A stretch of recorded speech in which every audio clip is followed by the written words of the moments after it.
Fighter spotlight of the week, baby. Now, I like to do a fighter on the upcoming cards when I do this. I was tempted to do a Casey O'Neill one because I have a write up on her and she looked great this weekend and yada, yada, yada. But this week, we're going to go with Caio Borralho. Caio Borralho. I also got a write up on him. So, yeah, take that. Take that. Yeah, Caio Borralho. He's a grappler that can strike with anyone if needed. He's smothering with his ground game, has a diverse submission game. He can compete for the belt by the end of the year with a win over Cannonier, a dominant win over Cannonier. I feel like he can compete for the belt a la Cody Garbrandt. Remember when he got that title shot off a Takeo Mizugaki win? I feel like this is a similar area for Caio. If he gets a dominant win over Cannonier, either unanimous like 50-45, or he gets a sub early, not late. If it's a sub late, probably give him one more. But if it's an early sub, oh yeah, fast track that man. Fast track him good.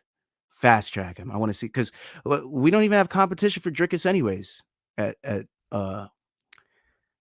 middleweight. He beat Strickland and he's got that fight next. He beat Adesanya. That fight's not coming back around. He beat Whitaker. Why? Unless Whitaker gets a dominant win over Chimaev. Nasruddin Imavov doesn't move the needle. Jared Cannonier is about to lose to Caio. So Caio's about to take that 5 spot, be in the top 5, and then that'll be maybe even push him into the 4 spot. Maybe move Nasruddin down. And that would look great for Caio. Wouldn't even need a Whitaker fight because they won't give Whitaker another fight. If he wins against Chimaev, they'll just give him a title shot after that. And then Caio could maybe fight at the beginning of 2025. That would be good. But yeah. That it just makes sense for that. I mean, Caio is a world beater. World beater.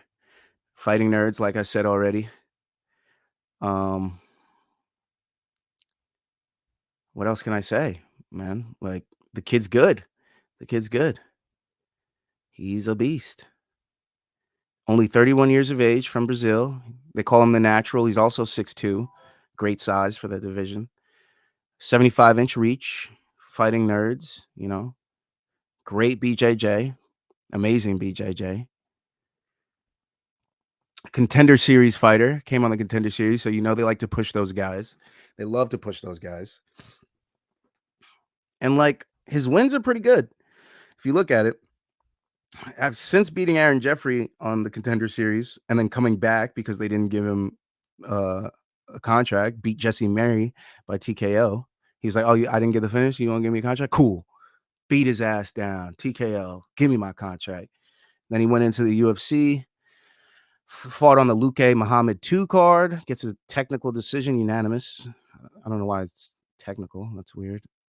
Oh, he was deducted a point in round 3 due to an accidental illegal knee, which rendered Omar Gadziev unable to continue. I forgot about that fight completely. But he beat Petrosian, who's looking pretty good. He beat Mahmoud Muradov, who, if everybody remembers him, he was looking like he was going to challenge for a high spot in the middleweight division at one point, but, you know, ran into a couple of rough patches. I believe he lost to Gerard Mearshart. And then everybody's like, "Oh, you lost to Mearshart." Ugh. So they fed him to Borralho, and then he lost again. So then everybody kind of gave up on him. But then beat up Michael Oleksiejczuk, performance of the night bonus. Then beat Abus Magomedov, who has been fighting the top of the division and losing, but still fighting the top of the division. And then he knocked out Paul Craig in round 2, who was looking amazing. Oh, I think I got the weight class wrong. Was I saying middleweight? Oh, no, yeah, he is a middleweight. Yeah, because Paul Craig came down from 205. Yeah, that's what happened. Yeah, man.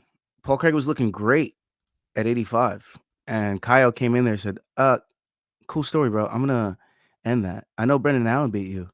You got that TKO win over Andre Muniz, but nah, bro. Coming in there, taking your lunch money. That's what he did. So Caio Borralho, my fighter spotlight of the week. Look out for him. He should get the win next week. He will be in my parlays. Absolution. Minus 200. Easy money, baby. I'll take the straight and the parlay.